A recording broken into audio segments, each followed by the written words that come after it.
Bismillahirrahmanirrahim. Assalamualaikum warahmatullahi wabarakatuh.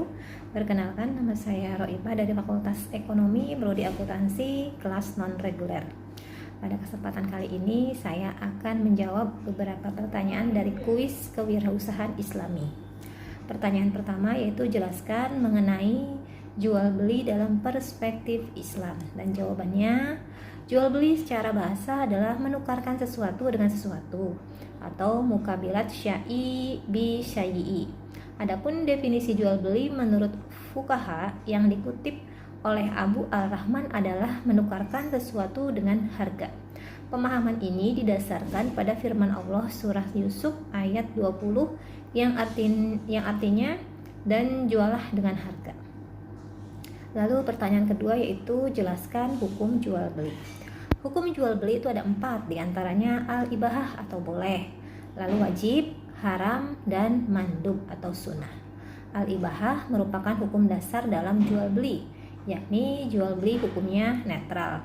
Adapun jual beli menjadi sunnah jika seorang bersumpah untuk menjual sesuatu barang dan tidak membuatnya bahaya terhadap dirinya sendiri, maka hukum menjual atau membelinya sunnah. Jual beli juga bisa jadi makruh jika yang diperjualbelikan barangnya itu makruh.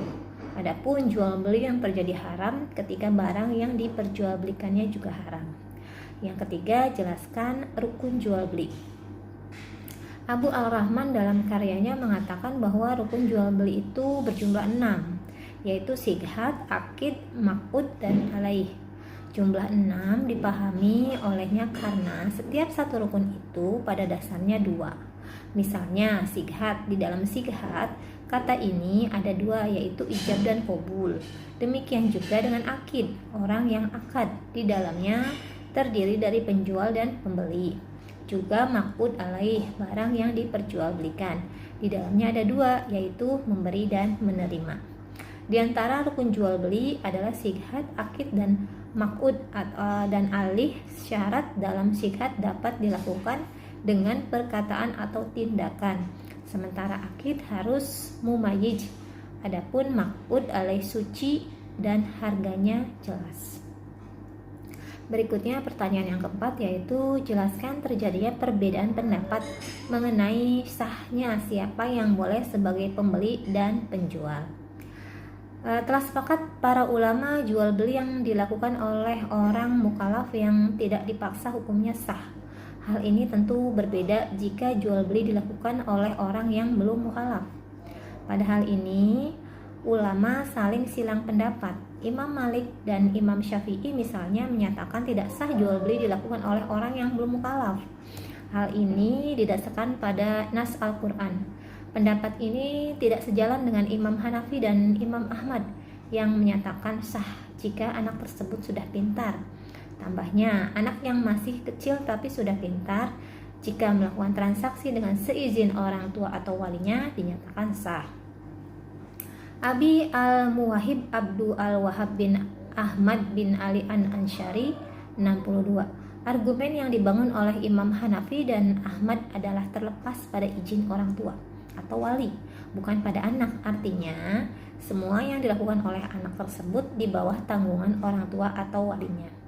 Selanjutnya pertanyaan yang terakhir yaitu pertanyaan nomor 5. Jelaskan barang apa saja yang diperbolehkan untuk diperjualbelikan. Jawabannya adalah pertama, barang itu ada manfaatnya. Yang kedua, suci. Dengan demikian, secara umum barang yang tidak ada manfaat dan najis, barang itu ada manfaatnya. Secara umum barang yang tidak ada manfaat dan najis atau salah satunya itu hukumnya tidak sah diperjualbelikan. Taqi Al-Din Abi Bakar Muhammad Al-Husini 241. Lalu bagaimana dengan benda yang mutanajis? Tentu barang yang mutanajis boleh diperjualbelikan dengan catatan telah disucikan. Benda yang dimaksud mutanajis adalah benda suci kena najis. Misalnya buah kopi dimakan luwak. Kopi yang dimakan luwak kemudian menjadi kotoran luwak dan tidak hancur, tapi tetap bentuknya biji kopi, boleh dijual belikan setelah disucikan. Persoalannya sekarang, bagaimana kalau kopinya kita menjadi kotoran luwak hancur? Itu termasuk najis, bukan mutanajis lagi. Alhasil tidak sah untuk diperjualbelikan karena tidak bisa disucikan. Menurut Ibnu Qasim 37. Barang yang dijual belikan selain suci dan manfaat juga harus dapat dilihat atau dihadapkan. Boleh tidak terlihat gaib, tetapi harus sudah dimiliki oleh penjual. Adapun teknis penjualan cukup disebutkan sifat-sifat barang tersebut menurut Ibnu Qasim 130. Dari sini lahir persoalan, bagaimana kalau barang tersebut belum ada di tangan? Misalnya, menjual ikan yang masih ada di empang, danau, sungai, atau menjual burung yang ada di angkasa. Jual beli seperti ini mayoritas ulama sepakat tidak memperbolehkannya. Hal ini tentu berbeda dengan komentar yang diutarakan oleh Ibnu Umar dan Umar bin Abni al-Aziz. Menurutnya, menjual burung yang ada di angkasa, ikan yang ada di laut, dan sejenisnya diperbolehkan. Argumen yang dibangun oleh Ibnu Umar dan Umar, hal ini bukan maksud membeli ikan atau burungnya, melainkan menikmati keindahannya. Menurut Abi al-Muwahhib Abdul al-Wahhab bin Ahmad bin Ali al-Ansyari 65. Sekian saja penjelasan dari saya mengenai kuis kewirausahaan Islami. Kurang lebihnya saya mohon maaf. Saya akhiri dengan ucapan Assalamualaikum warahmatullahi wabarakatuh.